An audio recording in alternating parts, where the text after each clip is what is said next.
የፕራክቲካል ድሪም ተከታታዮች ይሄ የኢንግሊሽ ሪቮሉሽን ፓርት 2 ነው እያየን ያለ ነው።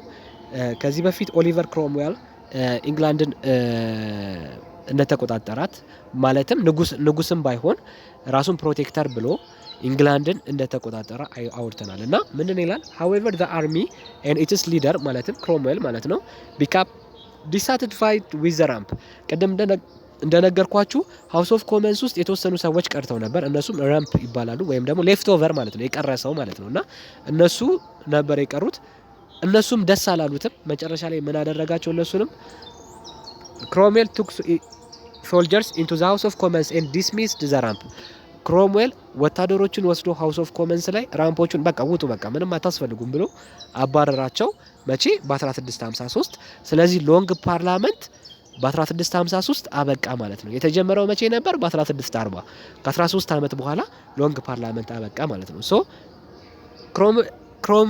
ክሮምዌል himself now ruled England አያስቅም ስታስቡት ድሮ ቻርልስ ዘ ፈርስት እና ፓርላመንቱ ለስልጣን ሲፎካከሩ ነው ኒ ሞዴል አርሚ የሚባል አርሚ የተመሰረተው ክሮምዌል ደግሞ የአርሚው ሄድ ነበር ስለዚህ የፉክክር ቤት ሳይዘጋ ያድራል የሚባለው ይሄ ነው ምክንያቱም ፓርላመንቱና ቻርልስ ዘ ፈርስት ለስልጣን ሲስገበገቡ ሁለቱም መጨረሻ ላይ ጠፍተው ማን የቀረው የአርሚው ሊደር የነበረው ክሮምዌል ንጉስም ባይሆን ሀገሪቷን መቆጣጠር ጀመረ ማለት ነው እና the problem was then what form of the government should England have ከዛ በኋላ በምን አይነት መንግስት ነው ኢንግላንድ መቀጠል የምትችለው ምክንያቱም ንጉስ አልነበራትም በዛ ጊዜ ስለዚህ ምን ሆነች ማለት ነው the ruling class of England who had been divided by civil wars reunited a restoration of the monarchy ምንድነው በሲቪል ዋር ጊዜ ይጣሉ የነበሩት ኖብሎች እንዳለ ተሰብስበው ምን አሉ ሪስቶሬሽን ኦፍ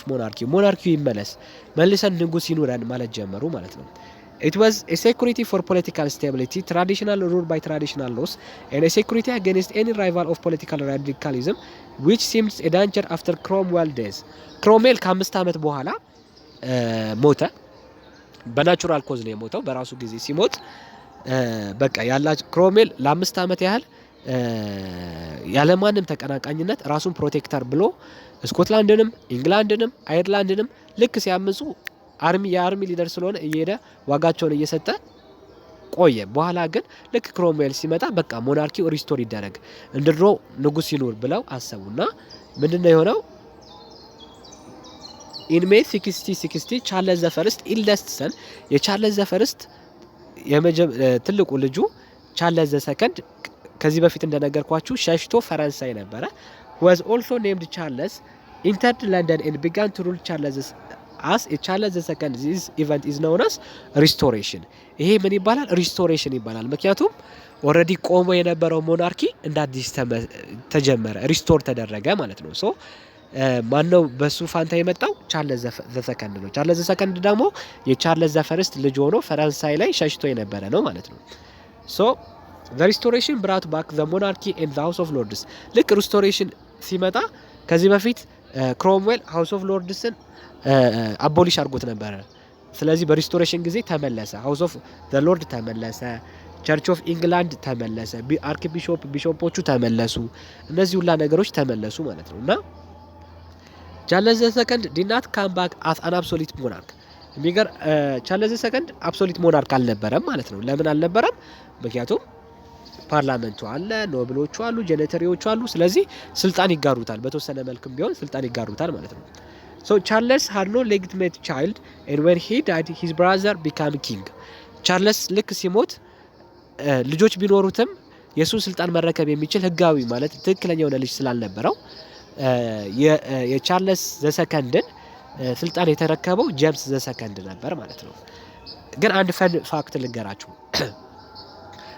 ቻርልስ ዘ ሰከንድ ስታስቡት ንጉስ ሆኖ የመጣው አባቱ የተገደለበት ሀገር ላይ ነው አስቡት አባቱ ቻርልስ ዘ ፈርስት ጭንቅላቱ ተቆርጦ ነው የሞተው እዛ ቦታ ላይ ንጉስ ሆናችሁ ስትመጡ መቼስ ነገስ እኔስ ላይ ብለው ማሰቡ አይቀርምና ቻርልስ ዘ ሰከንድ ኦሊቨርን በጣም ነበር የሚጣለው ኦሊቨር ክሮምዌልን በጣም ነበር የሚጣለውና ከመጣ በኋላ ምንድነው ያደረገው የኦሊቨር ክሮምዌልን ሬሳ አስቆፍሮ አስወጥቶ ፍርድ ይቀርባል ስለዚህ ኦሊቨር ክሮምዌል አስቡት ከሞተ በኋላ ሬሳው ወጥቶ ፍርድ ቀርቦ ምን ተፈረደበት ንጉሱን አስገድለሃል ምናምን ብለው ያው የቻርልስ ሰከንድን አባት ወይም ደግሞ ቻርልስ ዘፈርስትን ያስገደልከው አንተ ነህ ብለው የሞተው የክሮምዌል ሬሳ ላይ ሞት ፈረዱበት ማለት ነው። ከዛ በኋላ ምን አደረጉ? የክሮምዌልን ሬሳ ወይም አጽም ማለት ትችላላችሁ ከፍ ያለ ቦታ ላይ ሰቀሉት ማለት ነውና ቻርልስ ሰከንድ በወረደ ቁጥር ያንን እያየ ነበር የሚወርደው። ምክንያቱም የአባቴን ገዳይ ተበቀልኩት አይነት ስሜት ማለት ነውና ኤኒዌይ እንድታስታውሱት ነው፣ ግራ እንዳይገባችሁ። ይሄን ሁላ ነገራችሁ መቼስ ቻርልስ ዘፈርስት ማን ነው ቻርልስ ሰከንድ ማን ነው ካላችሁኝ እኔ ራሴ እቀየማቸዋለሁ። ኤኒዌይ ልክ ቻርልስ ሰከንድ ሲሞት ማን ሆነ ስልጣን ላይ የወጣው? ጄምስ ሰከንድ ሆነ ማለት ነው። ጄምስ ሰከንድ ግን ምን ነበረ? ካቶሊክ ነበረ። ካቶሊክ መሆኑ ምን ችግር ፈጠረበት? የዛን ጊዜ የነበሩት ኢንግላንዶች ምኖች ናቸው? ፕሮቴስታንቶች ነበሩና ወደ በጣም ተቃውሞ ያጋጠመው ነበር ማለት ነው። ሶ ጄምስ ሰከንድ he was accepted as a king in understanding that though himself a Catholic he would not interfere with the Protestant state Church of England. ስልጣን ላይ ሲወጣ ምን ብለውት መሰላቸው የወጣው? አንተ ካቶሊክ እንደሆንክ እናውቃለን፣ ግን እኛ ፕሮቴስታንት ነን፣ የኛ ጉዳይ ላይ ጣልቃ አገባም ብለውት ነበረ ስልጣን ላይ ወጣው። People soon began to suspect that James intended to undermine the Church of England and make England Catholic. ግን ንጉስ ከሆነ በኋላ መጠራጠር ጀመሩ። ይህ ሰውዬ ግን በኋላ ካቶሊክ ቢያደርገንስ ብለው ስለፈሩ they also suspected that James was trying to establish an absolute monarchy like Louis XIV in France. ከዚህ በፊት ስለ ፍራንስ ደግሞ ስናወራ ሉዊስ 14 ትዝ ካላችሁ ሉዊስ 14 በጣም አክራሪ ካቶሊክ ነበረ። እንደውም ፕሮቴስታንቶችን እያሳደደ ከሀገር ይውጡልኝ ምናምን የሚልበት ጊዜ ነበረ። ስለዚህ ጄምስ ሰከንድም ካቶሊክ ስለሆነ ሜቢ ልክ እንደ ፍራንስ ላይ እንዳለው ሉዊስ 14 እሱም በኋላ እኛን እንትን እንዳይለን ካቶሊክ ሆኑ ብሎ እንዳያሳድደን ብለው ስላሰቡ እሱን የሚያስወግዱበትን መንገድ ያስቡ ጀመር ማለት ነው። ሶ a small group of ruling class conspirators secretly invited William of Orange, the Protestant leader of the Dutch Republic, and Mary, James' Protestant daughter. ሜሪን እና ዊሊያም የሚባለውን የደች መሪ ጠሯቸው ማለት ነው። በሚስጥር ነው የጠሯቸው ማለት ነው። ሶ ዊሊያም የደች መሪ ነበረ። William was willing to do this to bring England into his alliance system against the power of France and Louis XIV. ዊሊያም ደግሞ በዛ ጊዜ የደች መሪ የነበረው ዊሊያም የፈረንሳይ መሪ ከነበረው ሉዊስ 14 ጋር በጣም ይጣላ ነበረ እና ለራሱ ፓወር ያስፈልገው ነበረ። ስለዚህ ኢንግላንድ ላይ ስልጣን የማግኘት እድል ካገኘ በኋላ ከሉዊስ 14 ጋር ፍራንስ ጋር ቢጋጭ እንኳን ሞር ፓወር ስለሚኖረው ይሄን እድል መጠቀም ፈለገ ማለት ነው። ሶ ዊሊያም arrived in England with a Dutch army. አርሚዎቹን ይዞ ኢንግላንድ መጣ ማለት ነው በ1688። ጄምስ had become unpopular and almost everyone in politics deserted him. ጄምስ ሰከንድ እንግዲህ ሰው ቢወደው ኖሮ በቃ ወደ ጦርነት እንግባ ዊሊያም መጣ እንዋጋ ይል ነበረ። ነገር ግን ማንም የሚያግዘው አልነበረም፣ ካቶሊክ ነው እሱ።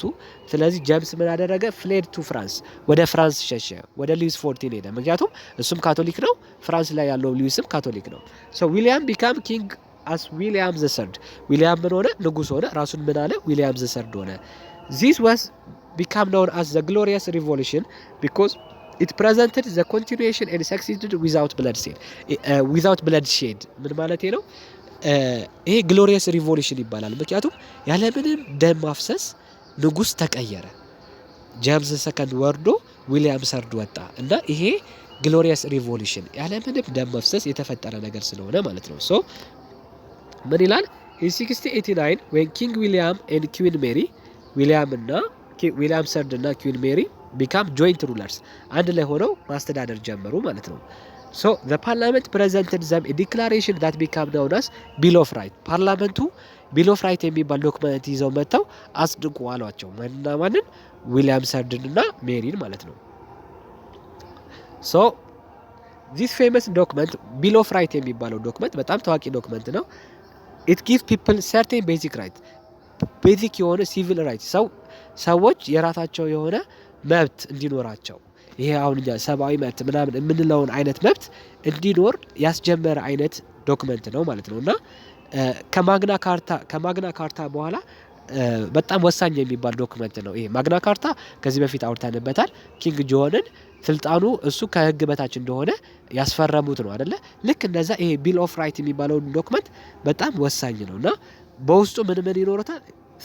ሰክሰሽን ቱ ዘ ትሮን ስልጣን እንዴት ርክክብ መደረግ እንዳለበት እንደገና ደግሞ it is illegal to keep ስታንዲንግ አርሚ ንጉሱ የራሱ አርሚ እንዳይኖረው ምክንያቱም ንጉሱ የራሱ አርሚ ያለው ማለት በኋላ አብሶሉት ይሆናል አርሚውን አዞ ከፈለገ ፓርላመንቶቹን ያጠፋቸዋል ስለዚህ ንጉሶች ከዚህ በኋላ ፓርላመንት የራሳቸው አርሚ እንዳይኖራቸው to levy tax without the parliament ፓርላመንቱ ሳያጽድቅ ምንም አይነት ታክስ እንዳይደረግ በቢል ኦፍ ራይት ላይ ኢንክሉድ አድርገው እንዲሁም ደግሞ ሲቪል ራይትስ ሰዎች የመናገር ራይት እንዲኖራቸው ጨምረው አጸደቁት ማለት ነውና ይሄ ቢል ኦፍ ራይት ይባላል በ1689 ዊሊያም ሰርድ እና ኩዊን ሜሪ የፈረሙበት ነው ማለት ነው ሶ በአጠቃላይ ስለ እንግሊሽ ሪቮሉሽን ይሄን ይመስላል ቀጣይ ኔክስት ፓርት ስለ ኢንላይትመንት የምናይ ይሆናል አመሰግናለሁ ባይ ባይ